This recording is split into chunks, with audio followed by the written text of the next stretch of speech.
Live news, खबर तो पक्की है। नमस्कार, मैं शंभू कुमार, आप देख रहे हैं लाइव 24 न्यूज। मेरे साथ जुड़ रहे हैं धीरेन्द्र कुमार, जो बीपीएससी 1.0 का सप्लीमेंट्री रिजल्ट को लेकर के जो आज जजमेंट आया है, बहुत बड़ी खुशखबरी की बात है। और सबसे पहला मुख्य प्रैक्टिशनर यही है, सबसे पहला व्यक्ति यही है जिन्होंने हाईकोर्ट में केस किया। जब इनको धरना प्रदर्शन बीपीएससी आयोग जाने के बाद कोई फैसला नहीं आया तो कोर्ट का रुख लिए, और कोर्ट का रुख लेने के बाद आज कोर्ट की तरफ से एक मतलब ऐतिहासिक कदम उठाया गया, ऐतिहासिक फैसला लिया गया है। हम बात करते हैं धीरेन्द्र जी, आपका स्वागत है मेरे चैनल में। जी, आपका भी बहुत बहुत धन्यवाद। ये लाइव 24 न्यूज जो चैनल है, इनको मैं बहुत धन्यवाद देना चाहता हूँ, क्योंकि आप हम लोग की बातों को कहीं ना कहीं सारे मीडिया में, जहाँ तक कि सरकार के यहाँ भी आप लोग रखते हैं, तो इसलिए आपको भी बहुत बहुत धन्यवाद। सर, आज तो मिठाई खाने का पार्टी उठी किया कि नहीं आज? जी, बिल्कुल मिठाई खाने का दिन है। और न केवल ये मेरे लिए मिठाई खाने का दिन है, बल्कि बिहार के उस तमाम गरीब छात्रों के लिए जो संघर्ष कर रहे थे, जो मेरिट में रहने के बावजूद भी कहीं न कहीं सरकार की नीतियों की वजह से इस बहाली से बाहर हो गए थे। कहीं न कहीं विभाग के जो बहाली करने का प्रोसेस था, वो गलत प्रोसेस का जो अभ्यर्थी शिकार हुए थे, उनके लिए आज मिठाई खाने का दिन है। और मैं सबसे पहले हमारे माननीय उच्च न्यायालय पटना में सबसे पहले अपने जो हाईकोर्ट पटना है, उनका मैं आभार व्यक्त करता हूं, और मैं उनको तहे दिल से शुक्रिया गुजारिश करता हूं कि इतने कम समय में, महज 6.5 महीनों में पटना हाईकोर्ट ने हम लोग को राहत दी है। और ये अभ्यर्थियों के लिए खुशी भरा फल है। इससे बेहतर क्या ही हो सकता। आप जानते हैं शंभू जी की हमारे साथ जब अन्याय होता है, तो हमारे साथ अगर कोई नहीं खड़ा होता है, तो अंतिम में हमें कोर्ट का शरण लेना पड़ता है। और यही अगर कोर्ट नहीं रहे तो आखिर में हम लोग कहाँ जाएं। इसलिए कहीं ना कहीं हमारे जो भी संविधान के सूत्रधार थे, उन्होंने किस अच्छे तरीके से, कितने अच्छे तरीके से ऐसे संविधान का लोगों ने निर्माण किया था। मैं धन्यवाद देना चाहता हूँ हमारे बाबा भीमराव अंबेडकर जी को, जो कि इतना अच्छा संविधान बनाए थे उन्होंने, जो कि उसका अभी हम लोग प्रयोग करके और कहीं ना कहीं अपना न्याय पाते हैं। और आप जानते होंगे शंभू जी, जो बाबा साहब अंबेडकर जी थे, उन्होंने अनुच्छेद 32 को संविधान का आत्मा कहा था। ये बात पता होगा। और अनुच्छेद 32 कहता है कि अगर आपके साथ किसी भी प्रकार का अन्याय होता है, आपके साथ मौलिक अधिकार के साथ किसी प्रकार का हनन होता है, आपको अगर मौलिक अधिकार के तहत अगर किसी तरह से कोई 19-20 आपके साथ हो रहा है, तो आप सीधे जाके 5 प्रकार का रीट दायर कर सकते हैं न्यायालय में। तो कहीं ना कहीं मैंने भी कोर्ट का शरण लिया, और हमारे समानता के अधिकार के साथ उल्लंघन हो रहा था।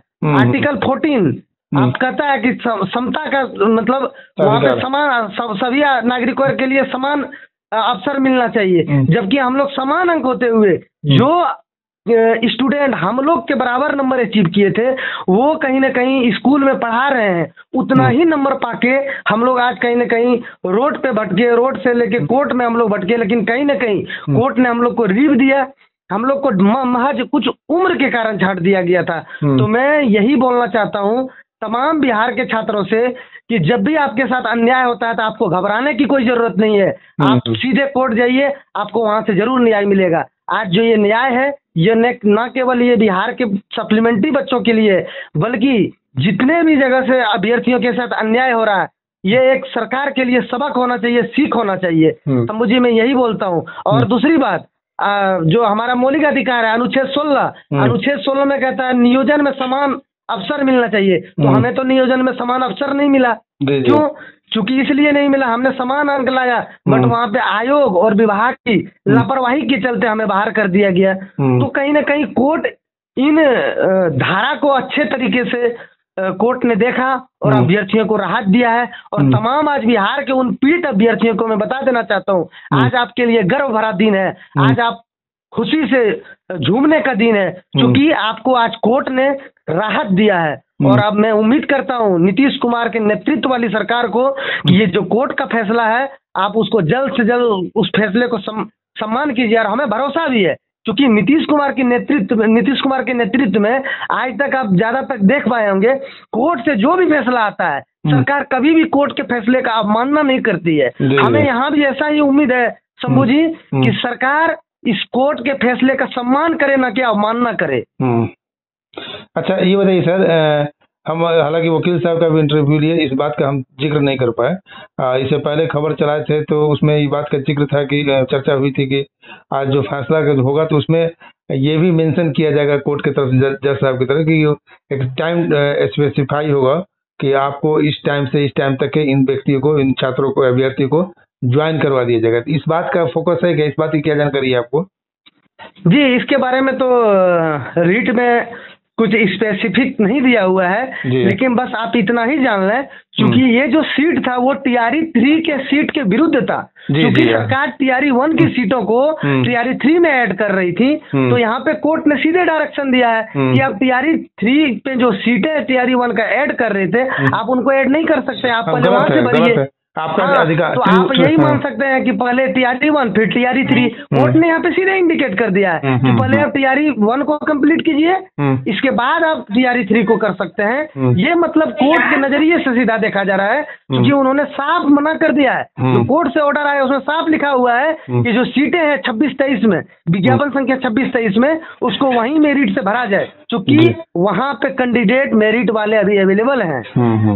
जी ये हाँ। अच्छा ये अब तो इस बात का एक तो आज का ऐतिहासिक मतलब रिजल्ट आप अपने ऊपर नहीं लीजिए, ये पूरे भारत में जितने भी स्टेट है, अगर इस तरह की नाइंसाफ विद्यार्थियों के साथ होती है तो उनके लिए एक सीख हो गया। आप लोगों ने एक एग्जाम्पल खड़ा किया, ऐतिहासिक कदम उठाया, क्योंकि जब तक आप लोग खड़े नहीं होते, जब तक आप लोग कोर्ट कचहरी, आप तो 101 ही स्टूडेंट पटिशनर बने, बाकी जितने मान लिया कि 4000 ही मान के चले कि 4000 वैकेंट था, तो 4000 में से 101 विद्यार्थी आए, तो आप लोग तो ऐसा कदम उठाए कि 4000 जो विद्यार्थी वो अफसोस कर रहे होंगे कि हम क्यों नहीं पटिशनर बने।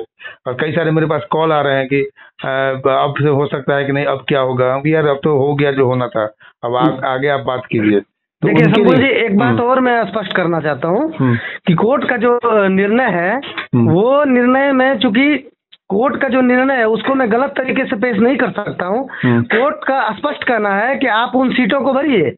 अब यहाँ पे शिक्षा विभाग और आयोग इस पर क्या निर्णय लेती है? क्या वो केवल पिटिशनर के साथ इसको खत्म करना चाहेगी या फिर सारे सीटों को भरेगी? अभी भी शिक्षा विभाग के पास ये उसके पास ये अधिकार है कि वो सारे सीटों को भर सकती है। अगर सारे सीटों को भर दे तो ये बिहार के बच्चों के लिए ये केस किसी संजीवनी से कम नहीं होगी, ये किसी संजीवनी से कम नहीं होगी। अच्छा ये एक चीज बताइए, ये तो इस बात का तो साइलेंट है कोर्ट के जजमेंट में कि 101 तो आपका तो कंफर्म है, जो पटिशनर है उनका तो कंफर्म है कि उनकी नौकरी होगी, लेकिन बाकी जो बचे हुए हैं या बाकी जो वैकेंट है उस पर शिक्षा आयोग या बीपीएससी ये नहीं सोचे चलो भाई कोर्ट का डिसीजन आया है, इतने व्यक्ति का पटिशनर तो चलो इतना को नौकरी दो, बाकी कोई छोड़ो। यहाँ पर पॉलिटिकल लोग एक्सटेंड करेंगे, बाकी कोई बचा हुआ बाकी में आगे में जोड़ देंगे तो उसको उसमें बेनिफिट होंगे। तो इस पर थोड़ा सा स्पष्ट अभी तक देखिए, इस पर मैं यही स्पष्ट कर देना चाहता हूँ, मैं पॉलिटिक्स से रिलेटेड किसी भी बात पे बोलने से बिल्कुल बचता हूँ। यहाँ पे सरकार का निर्णय है, कोर्ट का डिसीजन है, सरकार को मानना है और सरकार मानने के लिए बाध्य है। सरकार डिसीजन को मानेगी। अब सरकार यहाँ से जो भी डिसीजन मानती है मैं उनका तहे दिल से स्वीकार करूंगा।